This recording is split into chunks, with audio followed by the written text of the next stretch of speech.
Hi guys, I'm here to talk about the last two steps in finishing your body paragraphs on the graphic organizer.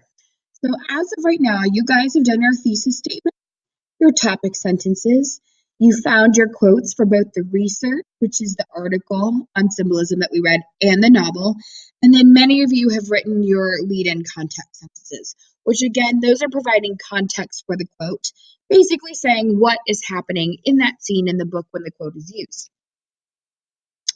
You want to, again, try and make it understandable for somebody who hasn't necessarily read the book when they read your paper.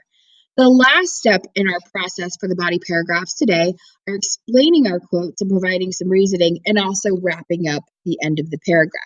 Once you finish these steps, your body paragraphs are finished and the bulk of your paper, at least the hard part, is done for now. So let's talk about explaining your quotes and providing some reasoning.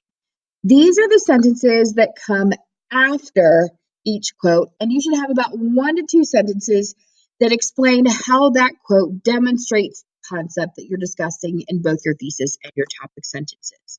Now, the most common mistake that students make is they want to follow that quote up with more plot summary. That's in fact tell me what happens next in the book. But that's not explaining how your quote is symbolic, okay? So, what those sentences should do is explain exactly what or exactly how that quote or that example is a form of symbolism in the novel. Okay, let's look at this example from a short story that we read in first quarter. If you recall The Scarlet Ibis, it was a story about the little boy Doodle and his older brother, and we talked about how that bird was a symbol for Doodle.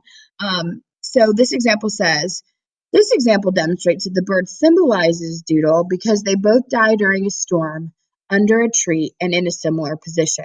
So what this does is it explains how Doodle is symbolized by that bird. You want to be doing the same thing, okay? Next, let's talk about the wrap-up sentence. This comes at the very end of each body paragraph, and you kind of need a sentence there that just wraps everything up and drives home your main point, so it's nice and clear for the reader of your paper. It's very, very commonly forgotten. A lot of people like to leave this off of their body paragraphs, but it's still important.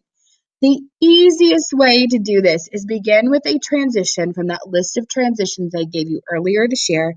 It should be in the writing section of your binder, and reword your topic sentence in a new way. So let's look at how we can do this in our papers.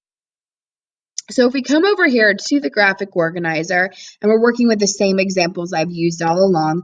So we're talking in this paragraph about how the fire in Miss Maudie's house is a symbol for racism, okay? And the topic sentence, sorry, keeps jumping around on me here. The topic sentence says, to begin, the fire at Miss Maudie's house is a symbol for racism in the community. And I have my lead-in context that explains the situation of the house catching on fire, and then I have a quote from the novel that says, Miss Maudie's tin roof quelled the flames. Roaring, house collapsed, fire gushed everywhere. So in the reasoning, I need to explain what the fire symbolizes, okay?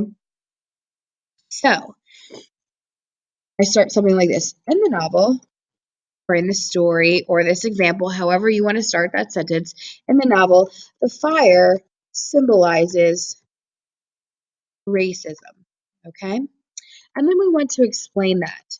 So earlier that day, the kids built a snowman that symbolizes Black people and white people are equal. However, the fire destroys the snowman. Thus, the fire symbolizes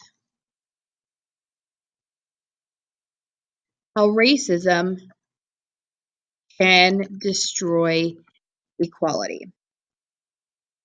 So in my own words, I'm explaining what that fire symbolizes, and then I've got the quote from the research to back that up and confirm what I've just said. So the quote from the research I use says, the fire depicts the prejudice of the people in the county, saying that Blacks and whites certainly are not the same. So you see here, I've got my reasoning explaining what the fire symbolizes, and that quote from the research just goes ahead and backs that up, okay? The last thing we need to do is that wrap-up sentence. So the best way, again, to do that is to reword your topic sentence in a new way. So let's come up and take a look at the topic sentence. It says, to begin, the fire at Miss Maudie's house is a symbol for racism in the community. Okay, so I like to start with some sort of transition that kind of concludes or summarizes. So I'm going to start with, to sum up, racism is symbolized by the fire at Miss Maudie's house. I'm using the same idea. I'm just changing the wording of the topic sentence, and I've got a transition right here to sum up. And everybody knows that's concluding and wrapping up that paragraph. So this is your task for today. If you haven't finished your lead-in context sentences, go ahead and finish those. If you finish them, go ahead and write your reasoning and your wrap-up sentences, and then your body paragraphs are finished. It is your goal today to get the body paragraphs finished on your graphic organizer, and we will work on the intros and the conclusions next week. Thank you so much, and have a good day.